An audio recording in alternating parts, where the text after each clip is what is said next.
After Russia attacked Ukraine with its new hypersonic Oreshnik missile, many leaders got nervous. Today we will discuss the consequences of this missile strike on Ukraine, what conclusion world leaders have drawn, how the strike triggered a new arms race in the field of hypersonic technologies, and finally, which countries are currently developing their own hypersonic response to Russia, and at what stage are these programs today.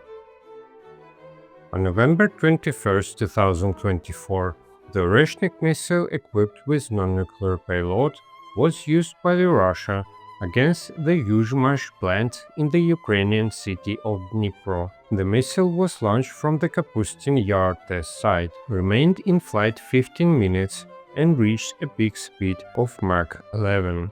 The Oreshnik is an intermediate-range hypersonic ballistic missile that carries multiple warheads. Vladimir Putin stated that the strike was carried out in response to Ukraine's allies granting permission to use ATACMS and Storm Shadow missiles against military targets on Russian territory. However, according to Reuters and the New York Times, the chief of the General Staff of Russia, Valery Gerasimov, acknowledged that during a phone call with the chairman of the US Joint Chiefs of Staff, Charles Brown Jr., that the strike had been planned long before the Joe Biden's administration approved allowing Ukraine to use American missile for strike on Russian territory. In addition, on January 8, 2026, the armed forces of Russia launched a strike against Ukraine using the Oreshnik missile system. The likely target may have been a gas field near Lviv. This strike became part of massive Russian attack on Ukraine, during which, in addition to hypersonic Oreshnik missile, hundreds of Shahed-type drones, as well as dozens of ballistic and cruise missiles, were reportedly used. In addition, Russia has also deployed this system in allied Belarus, just a few hundred kilometers from major European cities, in what appears to be an effort to further increase pressure on European leaders. This use of a new hypersonic-capable system pushed more countries to speed up their own hypersonic programs. So let's now discuss what kind of hypersonic response Western countries could potentially develop to counter Russia. The United States continues work on several systems, including the Hypersonic Attack Cruise Missile (HACM) for air launch, and the Long-Range Hypersonic Weapon (LRHW) for ground forces. These developments are being carried out in the United States in hopes of closing the gap with China and Russia, which have moved ahead in the application of hypersonic technologies. Speaking of China, as of start of 2026, China already possesses one operational hypersonic missile and has tested several others. Maintains an active research and development program. China has advanced further and fields operational hypersonic glide vehicles and anti-ship ballistic missile such as the F-27 with ranges up to 8,000 kilometers. The United Kingdom awarded contract in early 2026 to develop sovereign hypersonic strike capability, working closely with AUKUS partners. United Kingdom is also developing the hypersonic missile Nightfall for potential delivery to Ukraine. The new system has already undergone its initial test and has received significant funding. Nightfall is expected to become the foundation for future long-range strike program of the British Armed Forces. If such a missile were transferred to the armed forces of Ukraine, even in limited numbers, it would significantly enhance Ukraine's military capabilities and in theory could become another level in the ongoing peace negotiations between the parties of the conflict. However, it is still unclear at what stage of development this missile currently stands, and it may take years before serial production begins, time that Ukraine may not have. In recent months, Ukraine has been facing enormous challenges both on the front lines and on the home front. The country's energy infrastructure problems are becoming critical. As a result, Ukraine may be forced to consider a territorial concession, yet there has been no concrete breakthrough in negotiations so far, even despite efforts by the administration of Donald Trump. But let's return to our hypersonic missiles. Several European efforts are also active. A Munich-based startup called Hypersonia completed a successful Mach 6 Plus test flight of a prototype in February 2026, aiming for operational system by 2029.